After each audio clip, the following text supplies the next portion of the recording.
Hello દોસ્તો, ફિઝિક્સની દુનિયામાં આપનું ફરી એક વખત સ્વાગત છે. આજના લેક્ચરની અંદર આપણે 12th સાયન્સની અંદર ચેપ્ટર નંબર 5 જે આપણું રનિંગ છે એને આપણે આગળ વધારીશું. ઓકે, તો હવે એક મિનિટ. તો હવે આપણે આગળ જે સ્વાધ્યાયનો 5.8 નંબરનો દાખલો છે એને આપણે ગણીશું. બરાબર છે. આ લેક્ચરની અંદર બે દાખલાઓ ગણવાના છે. પછી એક નવો ટોપિક આપણે સ્ટાર્ટ કરીશું, પૃથ્વીનું ચુંબકીય ક્ષેત્ર. ઓકે, તો આ જે છે એ ટોપિકને આપણે પહેલા પૂરો કરીએ. તો સ્વાધ્યાયનો 5.8 નંબરનો દાખલો છે એની અંદર બે સૂત્રોનો મેઇન ઉપયોગ કરેલો છે. પહેલા એક વાક્ય બોલું છું, બરાબર ધ્યાન આપજો. કોઈ પણ સોલેનોઇડ હોય, કોઈ પણ સોલેનોઇડ એટલે કે આ રીતે સ્પ્રિંગ આકાર હોય, બરાબર છે. તાર છે, તાર એને સ્પ્રિંગ આકારે વાળી દેવામાં આવે તો એને સોલેનોઇડ કહેવાય. ખબર પડી? એમાંથી જો વિદ્યુત પ્રવાહ પસાર કરો, સોલેનોઇડમાંથી વિદ્યુત પ્રવાહ પસાર કરો તો એની આજુબાજુમાં ચુંબકીય ક્ષેત્ર ઉત્પન્ન થાય છે. હવે મગજમાં એક વસ્તુ ફિટ કરી નાખો. સોલેનોઇડમાંથી વિદ્યુત પ્રવાહ પસાર કરવાથી તે ગજીયો ચુંબક બની જાય છે. તમે કહેશો ખબર ના પડી. સોલેનોઇડમાંથી વિદ્યુત પ્રવાહ પસાર કરો, આજુબાજુમાં ચુંબકીય ક્ષેત્ર ઉત્પન્ન થાય અને એ ચુંબકીય ક્ષેત્ર ગજિયા ચુંબક જેવું જ હોય છે. અને મેં એક વાક્ય કીધું હતું કે કોઈ પણ ચુંબક છે એને ચુંબકીય ડાયપોલ કહેવાની. કોઈ પણ ચુંબકને ચુંબકીય ડાયપોલ કહેવાની. દેખો, ચુંબકીય ચાક માત્રા પૂછે, ચુંબકીય દ્વિધ્રુવી ચાક માત્રા પૂછે, મેગ્નેટિક ડાયપોલ મોમેન્ટ પૂછે કે ચુંબકીય ડાયપોલ મોમેન્ટ પૂછે કે ચુંબકીય ચાક માત્રા કહો, આ બધા શબ્દોનો મતલબ એક જ છે. સમજી ગયા? ઓકે, હવે સોલેનોઇડ શબ્દ આવે અને એની જો તમને મેગ્નેટિક ડાયપોલ મોમેન્ટ પૂછે, ચુંબકીય ડાયપોલ મોમેન્ટ પૂછે, ચુંબકીય ચાક માત્રા પૂછે, ચુંબકીય દ્વિધ્રુવી ચાક માત્રા પૂછે, બધા શબ્દોનો મતલબ એક જ છે. અને સોલેનોઇડની ચુંબકીય ચાક માત્રા આવે, મેગ્નેટિક ડાયપોલ મોમેન્ટ આવે તો એક જ સૂત્ર છે, કેપિટલ આઈ ના. કેપિટલ આઈ ના. આઈ એટલે વિદ્યુત પ્રવાહ, n એટલે આંટાની સંખ્યા, a એટલે આડછેદનું ક્ષેત્રફળ.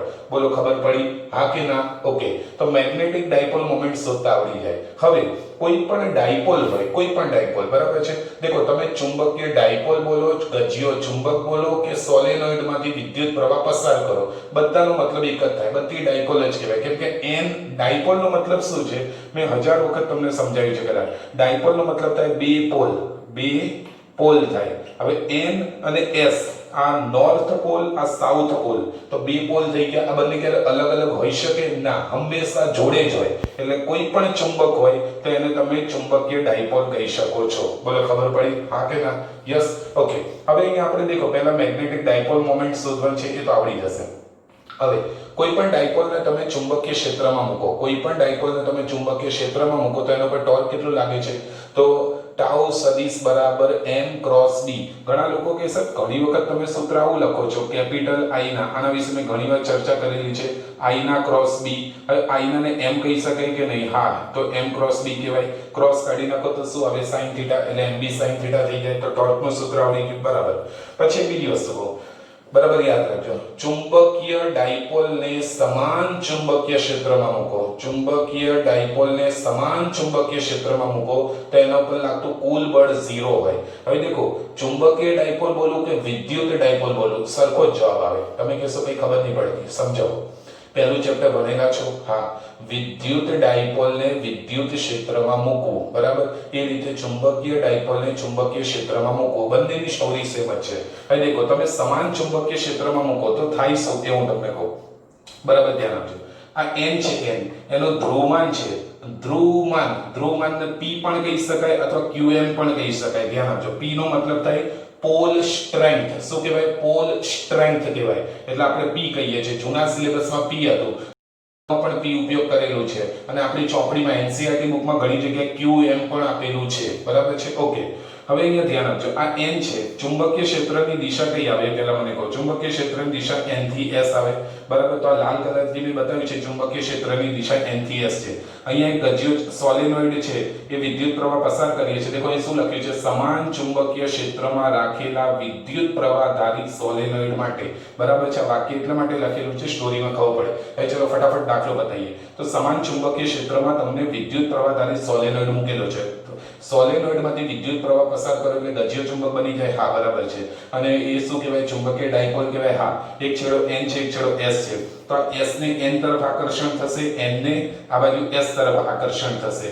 હવે આ બાજુ જે બળ લાગે છે તમને યાદ છે F બરાબર QE આવતું હતું, F બરાબર QE વિદ્યુત બળનું સૂત્ર. વિદ્યુત ક્ષેત્રમાં q જેટલો વિદ્યુત ભાર મૂકેલો હોય તો બળ લાગે છે QE. એ રીતે આને બળ કેટલું લાગશે, q ની જગ્યાએ આપણે p કહી શકીએ અને e ની જગ્યાએ b કહી શકીએ, તો આ બાજુ બળ લાગે છે PB લાગે છે બળ. ઓકે, ચુંબકીય ક્ષેત્રની દિશામાં બળ લાગે છે એટલે PB કહીએ, અને આ બાજુ બળ લાગે છે -PB કહેવાય. કેમ કે દેખો p નું મૂલ્ય, બંનેનું પોલ સ્ટ્રેન્થ એટલે કે ધ્રુવમાન સમાન હશે, બંનેનો p સમાન છે, બંને જગ્યાએ b સમાન છે, તો બંનેમાં સમાન બળ લાગે છે, પરસ્પર વિરુદ્ધ દિશા બળ લાગે છે, એટલે કુલ બળ કેટલું આવે 0. અહીં લખેલું છે દેખો, ડાયપોલ પર સોલેનોઇડ પર, સોલેનોઇડ બોલો કે ડાયપોલ બોલો, મિનિંગ એક જ છે. F સદિશ બરાબર Fn સદિશ પ્લસ Fs સદિશ, n ઉપર લાગતું બળ, s ઉપર લાગતું બળ. n ઉપર લાગતું બળ છે Pb સદિશ અને s ઉપર લાગતું બળ -Pb છે. માઈનસ એટલા માટે છે કેમ કે ચુંબકીય ક્ષેત્રની વિરુદ્ધ દિશામાં લાગે છે.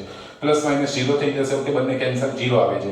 તો એક વસ્તુ યાદ રાખજો, સમાન ચુંબકીય ક્ષેત્રમાં જ્યારે ચુંબકીય ડાયપોલ મૂકો છો ત્યારે તેના પર લાગતું કુલ બળ હંમેશા 0 હોય છે.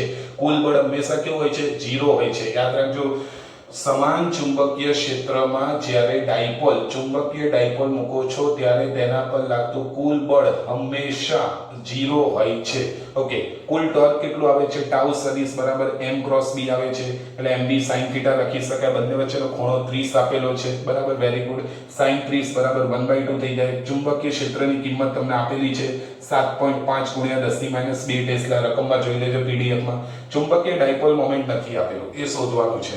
તો ચુંબકીય ડાયપોલ મોમેન્ટ શોધી નાખીએ, એને મેગ્નેટિક ડાયપોલ મોમેન્ટ કહેવાય. એનું સૂત્ર કેપિટલ I ના આવે, મેં પહેલા કહી દીધું. સોલેનોઇડ શબ્દ હોય અને મેગ્નેટિક ડાયપોલ મોમેન્ટ હોય કે ચુંબકીય ડાયપોલ મોમેન્ટ હોય કે ચુંબકીય ચાકમાત્રા હોય કે ચુંબકીય દ્વિધ્રુવી ચાકમાત્રા હોય, તો કેપિટલ I ના લખી નાખવાનું. I ની કિંમત અહીં રકમની અંદર આટલી વસ્તુ આપેલી છે, આંટાની સંખ્યા, આડછેદનું ક્ષેત્રફળ, વિદ્યુત પ્રવાહ, ચુંબકીય ક્ષેત્ર. વિદ્યુત પ્રવાહની કિંમત 4 એમ્પિયર છે, આંટાની સંખ્યા 2000 આપેલી છે અને આડછેદનું ક્ષેત્રફળ 1.6 × 10⁻4 છે. ઓકે, આ 2000 ની જગ્યાએ 2 × 10⁻3 લખાય, હા લખાય. તો 4 × 2 લખો, પછી આ 1.6 છે એની જગ્યાએ 16 કરી નાખો તો 10⁻1 આવે, હા બરાબર. તો 10⁻1 આમાં ઉમેરો એટલે 10⁻5 થઈ જાય અને અહીંયા 2 × 10⁻3 આવે છે. Okay, very good. હવે દેખો 16 ચોક કેટલા થાય, 64, 64 ના ડબલ 128 અને 5 માંથી 3 જાય તો -2 આવે છે. 10⁻2 આને આપી દો તો 2 પોઈન્ટ ડાબી બાજુ આવી જશે એટલે 1.28 આવે. 10⁻2 આને આપી દો તો 2 પોઈન્ટ ડાબી બાજુ આવી જશે, 1.28 આવે. અને ચુંબકીય ડાયપોલ મોમેન્ટનો એકમ મગજમાં ફિટ કરી નાખજો. દેખો, મેગ્નેટિક ડાયપોલ મોમેન્ટ બોલવું, ચુંબકીય ડાયપોલ મોમેન્ટ બોલવું, ચુંબકીય ચાકમાત્રા બોલવું, ચુંબકીય દ્વિધ્રુવી ચાકમાત્રા બોલવું, બધાનો મતલબ એક જ છે, યાદ રાખજો બરાબર. તો અમ્મા સ્ક્વેર આવે, અથવા બીજો એક એકમ આવે છે જૂલ પ્રતિ ટેસ્લા, મેં PDF માં લખેલો છે. ઓકે, આ બંને એકમ યાદ રાખજો. ઓકે, હવે m ની કિંમત તમે અહીંયા લખી નાખો પેલા ટોર્ક વાળા સૂત્રમાં. m ની જગ્યાએ 1.28 આવે છે, ચુંબકીય ક્ષેત્ર 7.5 × 10⁻2 ટેસ્લા આપેલું છે. sin 30 ની કિંમત 1/2 ફિનિશ કરો એટલે જવાબ આવે છે 48 × 10⁻3 જૂલ. જાતે ગણી નાખજો એટલું. તો 48 × 10⁻3 જૂલ જવાબ આવે છે. ટોર્કનો એકમ જૂલ આવે અથવા ન્યૂટન * મીટર આવે. તમે યાર અભણ જેવું કરો છો ખરેખર. ટાવ તમને ખબર પડે, રફતાર સિંહ, તો F એટલે ન્યૂટન અને R એટલે મીટર, તો ન્યૂટન * મીટર થઈ ગયું અને એને જૂલ પણ કહી શકાય. થોડું તો ખબર પડવી જોઈએ હવે. તો કે ટોર્કનો એકમ શું આવે છે, જૂલ આવે અથવા ન્યૂટન * મીટર આવે છે. તો અહીં દાખલો પૂરો થયો. 3 વસ્તુ શોધવાની હતી. સોલેનોઇડની ડાયપોલ મોમેન્ટ, ઓકે, કુલ બળ કેટલું લાગે છે અને કુલ ટોર્ક કેટલું લાગે છે. સમાન ચુંબકીય ક્ષેત્રમાં જ્યારે ડાયપોલ મૂકો તો કુલ બળ હંમેશા 0 લાગે છે અને ટોર્ક લાગે છે m × b એટલે mb sin θ. ઓકે, દાખલો એકવાર જોઈ લો પછી આગળ વધીએ.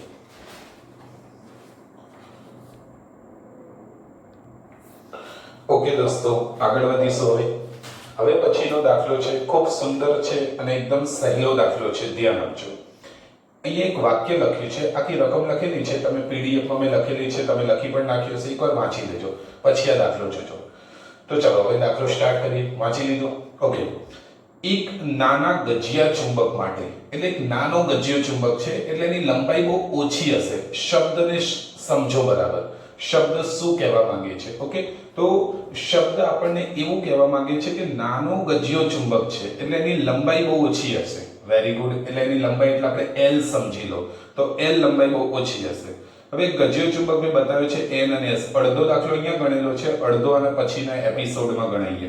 ઓકે, બોર્ડ લૂછીને પછી. તો એક N છે, એક S છે, બરાબર. હવે તમારે શોધવાનું છે કે આની અક્ષ ઉપર 10 સેન્ટીમીટરના અંતરે ચુંબકીય ક્ષેત્ર કેટલું થાય. ગજિયા ચુંબકની અક્ષ ઉપર ગજિયા ચુંબકના કેન્દ્રથી 10 સેન્ટીમીટરની દૂરી પર એટલે કે અંતર પર કેટલું મતલબ ચુંબકીય ક્ષેત્ર હશે. Okay, very good. તો હવે તમને એ યાદ હોવું જોઈએ કે ગજિયા ચુંબકની અક્ષ ઉપર ચુંબકીય ક્ષેત્રનું સૂત્ર શું આવે છે. મને એક વસ્તુ કોને ડાયપોલ કહેવાય કે ના કહેવાય? કહેવાય 100%, કેમ કે કોઈ પણ ચુંબક છે એ ચુંબકીય ડાયપોલ છે. અથવા એક વાક્ય કહું, બધા જ ચુંબક ચુંબકીય ડાયપોલ છે. ઓકે, કેમ કે N અને S બે pole, north pole south pole છે એટલે બે પોલ છે એટલે એને ડાયપોલ કહી શકાય. તો ડાયપોલની અક્ષ ઉપર ચુંબકીય ક્ષેત્રનું સૂત્ર શું આવે? તો μ0/4π2m/x³. પણ આ સૂત્ર હંમેશા સાચું નથી. આ સૂત્ર છે એ હંમેશા સાચું નથી. કેમ કે જ્યારે x greater than or more greater than L હોય ત્યારે જ સાચું છે. તમે કહેશો એટલે શું? ગજિયા ચુંબકની લંબાઈ કરતા x અંતર બહુ મોટું હોય તો જ સાચું છે. જ્યારે ગજિયો ચુંબક બહુ નાનો આપેલો છે, એનો મતલબ કે આ અંતર L કરતા ઘણું મોટું હશે, એવું આપણે સ્વીકારી લીધું. ખબર પડી? ગજિયો ચુંબક બહુ નાનો છે તેની લંબાઈ કેવી હશે? નાની. એટલે x ની સાપેક્ષે L ને અવગણી શકાય, તો આ સૂત્ર સાચું છે. તો અક્ષ ઉપર સૂત્ર આવે છે μ0/4π2m/x³. આગળ દાખલો આવી ગયો છે, મેં ચર્ચા કરી દીધી છે આ સૂત્રની. અને વિષુવ રેખા પર પૂછાય તો શું આવે? યાદ કરો તો વિષુવ રેખા પર પૂછાય તો શું આવે છે? તો આવે છે m/x³. μ0/4πm/x³. બગડો કાઢી નાખવાનો છે. ખબર પડી? ઓકે, ચલો દાખલાને પૂરો કરીએ. μ0/4π ની કિંમત હું 10⁻⁷ લખું છું. બોલો, ખબર પડે? ઘણા ભોપાઓને ખબર નહીં પડે. અરે μ0/4π ની કિંમત 10⁻⁷ કેમ લખી? યાદ કરો. અરે શું કરવાનું? દેખો, μ0 છે એની કિંમત આવે છે 4π × 10⁻⁷ ટેસ્લા મીટર પ્રતિ એમ્પિયર. ટપોરીની માં સહેલુંધી છે. ઓકે, અને નીચે આવે છે 4π. તો 4π કેન્સલ, તો શું આવે? 10⁻⁷ આવી ગઈ. તો આ આખાનો જવાબ આવે છે, મેં તમને વારંવાર કીધું છે, એનો જવાબ આવે છે 10⁻⁷. ઓકે, 2 લખી નાખ્યા. m ની કિંમત અહીંયા ગજિયા ચુંબકની ચુંબકીય ડાયપોલ મોમેન્ટ અથવા મેગ્નેટિક ડાયપોલ મોમેન્ટ અથવા ચુંબકીય ચાકમાત્રા કેટલી આપી છે? 0.48 જૂલ પ્રતિ ટેસ્લા આપી છે. અથવા બીજો એકમ શું તો યાદ કરો? A M square, ampere into metre square. પણ જૂલ પ્રતિ ટેસ્લા એકમ આપ્યો છે, એનાથી કોઈ ફરક નહીં પડે. તો m નો જવાબ આવે 0.48. ઓકે, પછી x આપી છે 10 સેન્ટીમીટર. અમુક કિસ્સે સાહેબ તમે તો 10⁻⁴ લખ્યું છે, ફરી ભોપાઓ થાય. દેખો 10 સેન્ટીમીટર, સેન્ટી શબ્દ નીકળે, સેન્ટી તો 10⁻² મીટર આવે. ખબર પડે છે? સેન્ટી શબ્દ નીકળે તો 10⁻² શબ્દ 10⁻² આવે. આ 10⁻1 છે, -2 માંથી 1 કટ કરો તો કેટલા આવે? 2 માંથી 1 જાય તો 1, પણ મોટાની નિશાની માઈનસ એટલે -1 આવે છે. તો આની જગ્યાએ 10⁻1 મીટર આવે. તો 10⁻1 લખી નાખો, એનો ક્યુબ આવશે. Very good. 10⁻1 નો ઘન કરો એટલે 10⁻3 આવશે. એ 10⁻3 ઉપર જાય એટલે +3 થઈ જશે. -7 માંથી +3 કાઢી નાખો એટલે 10⁻4 આવે છે. 48 દુ 96 એટલે 0.96 જવાબ આવે છે. આટલા ટેસ્લા કહી શકાય. 10⁻4 ટેસ્લા એટલે ગોસ પણ કહી શકાય, 0.96 ગોસ પણ કહી શકાય. ઓકે, વિડિયો એકવાર પોઝ કરી જોઈ લો, પછી આ દાખલાનો બીજો નાનકડો એપિસોડ બતાવીએ. ઓકે દોસ્તો, આગળ વધીશું. હવે દાખલામાં એવું આપ્યું છે કે ગજિયો ચુંબક છે એના કેન્દ્રથી 10 સેન્ટીમીટરના અંતરે વિષુવ રેખા પર ચુંબકીય ક્ષેત્ર કેટલું છે. ઓકે, તો ગજિયા ચુંબક છે, ગજિયો ચુંબક ડાયપોલ કહેવાય કે ના કહેવાય? કહેવાય. ઓકે, હવે ડાયપોલ છે, ચુંબકીય ડાયપોલ, એની વિષુવ રેખા પર ચુંબકીય ક્ષેત્ર શોધવાનું સૂત્ર શું છે? μ0/4πm/x³. પણ ક્યારે? જો x અંતર આ ગજિયા ચુંબકની લંબાઈ કરતાં બહુ મોટું હોય તો ટૂંકમાં x અંતર વધારે હોવું જોઈએ અને એ છે કેમ કે અહીં આપ્યું છે કે નાનો ગજિયો ચુંબક છે એટલે લંબાઈ l બહુ નાની છે એને અવગણી શકાય મેં તમને આગળ પણ ચર્ચા કરી ઓકે તો અહીંયા સૂત્ર છે μ0/4πm/x³ બરાબર છે μ0/4π ની કિંમત શું આવે 10⁻7 હવે તો તમને ખબર પડશે હવે ભોપાઓ ના રહેતા ઓકે પછી m ગજિયા ચુંબકની ડાયપોલ મોમેન્ટ કેટલી છે 0.48 જૂલ પ્રતિ ટેસ્લા અથવા A M square ampere into metre square અંતર 10 સેન્ટીમીટર છે સેન્ટી શબ્દ કાઢી નાખો 10⁻2 આવે -2 માંથી 1 જાય તો 10⁻1 આવે તો 10⁻1 મીટર આવે છે મીટરમાં જ ફેરવી નાખવાનું કમ્પલસરી બધી વસ્તુ SI એકમમાં રાખવાનું મીટર કિલોગ્રામ અને સેકન્ડ ઓકે 10⁻3 નો ઘન કરો 10⁻1 નો ઘન કરો એટલે 10⁻3 -3 ઉપર જાય +3 -7 માંથી +3 જાય તો -4 આવે છે ઓકે તો 0.48 ગુણ્યા 10⁻4 ટેસ્લા જવાબ આવે છે ઓકે 10⁻4 ટેસ્લા બરાબર ગોસ કહી શકાય ગોસ ઓકે આ વસ્તુ યાદ રાખવાનું કે 10⁻4 ટેસ્લા બરાબર 1 ગોસ કહેવાય તો આની જગ્યાએ તમે ગોસ લખી શકો છો હવે બીજી એક વસ્તુ દિશા વિશે સમજાઈ દઉં દેખો અક્ષ ઉપર ચુંબકીય ક્ષેત્રની દિશા કઈ આવે એ તમને કહું n ના કારણે ચુંબકીય ક્ષેત્ર શું નીકળે બહાર નીકળે s ના કારણે ચુંબકીય ક્ષેત્ર અંદર આવે આવું યાદ રાખો n ના કારણે બહાર નીકળે છે n માંથી નીકળે s માં જાય બરાબર છે તો દેખો s ના કારણે છે અથવા તમને ચલો ખબર ના પડતી હોય તો તમને એક બીજી વસ્તુ સમજો n માંથી ચુંબકીય ક્ષેત્ર બહાર નીકળીને આ રીતે s માં જાય છે તો અહીંયા આગળ અક્ષ ઉપર ચુંબકીય જે બિંદુ હોય અક્ષ ઉપર ત્યાં તમારે આમ જવાનું આમ જઈને આમ આવશો તો એનો મતલબ અહીંયા ચુંબકીય ક્ષેત્ર આ દિશામાં હશે એટલે કઈ દિશામાં હોય છે તો કે આ બિંદુ પાસે ચુંબકીય ક્ષેત્રની દિશા છે આ દિશા છે આ દિશા કઈ કહેવાય તો s થી n તરફની કહેવાય s થી n તરફની ઘણા લોકો કે સાહેબ ખબર ના પડી અરે લાલુ આ દિશા આ બાજુ છે એનો મતલબ આની આ દિશા છે કઈ કહેવાય s થી n તરફની હા કે ના તો ઘણા લોકો કે સાહેબ હજી ખબર ના પડી દેખો મેં એક વસ્તુ સમજે n થી s ચુંબકીય ક્ષેત્ર હોય આ વખત મેં એક MCQ પૂછ્યો હતો એક્ઝામમાં સેટરડે કે ગજિયા ચુંબકની અંદર ચુંબકીય ક્ષેત્ર કઈ દિશામાં તો અંદર છે s થી n હોય અને બહાર છે n થી s હોય તો અહીંયા n થી s હોય છે તો અહીં દિશા કઈ આવે આ બાજુ આમ તો એનો મતલબ કે દિશા s થી n થઈ ગઈ બરાબર છે આ બિંદુ પાસે અથવા ખબર ના પડે તો જે વસ્તુ n ના કારણે બહાર નીકળે s ના કારણે અંદર આવે એવું યાદ રાખજો તો n ના કારણે n નજીક છે એટલે બહાર વધારે નીકળશે s દૂર છે આનાથી એટલે ઓછું આવશે આ બાજુ તો વધારે કઈ દિશામાં હશે આ દિશામાં એટલે આ દિશા આવે તો s થી n અહીંયા કઈ દિશા આવે દેખો n થી s આમ ફરશે તો અહીંયા દિશા આ બાજુ હશે કઈ દિશા છે વિષુવરેખા પાસે n થી s તરફ એટલે તમે જોઈ લેજો તમને ખબર પડી જશે ઓકે તો અહીંયા આપણે વિડિયો પૂરો કરીએ છીએ બે દાખલાઓ પૂરા કરીએ છીએ હવે પછીના નેક્સ્ટ વિડિયોમાં પૃથ્વીનું ચુંબકીય ક્ષેત્ર થિયરી સ્ટાર્ટ કરીશું જબરજસ્ત ટોપિક છે અને મેં PDF મોકલેલી છે બહુ બધી આકૃતિઓ છે એટલા માટે બુકમાં એટલી બધી આકૃતિ નહીં આપી એક આકૃતિમાં બધું સમજાયું છે જ્યારે મેં બધી આકૃતિને એનાલિસિસ કરીને અલગ કરેલી છે તમને નેક્સ્ટ વિડિયોમાં ખૂબ મજા આવશે જોજો અને આ વિડિયો વ્યવસ્થિત જોઈ લેજો બંને દાખલાઓ તૈયાર કરી નાખજો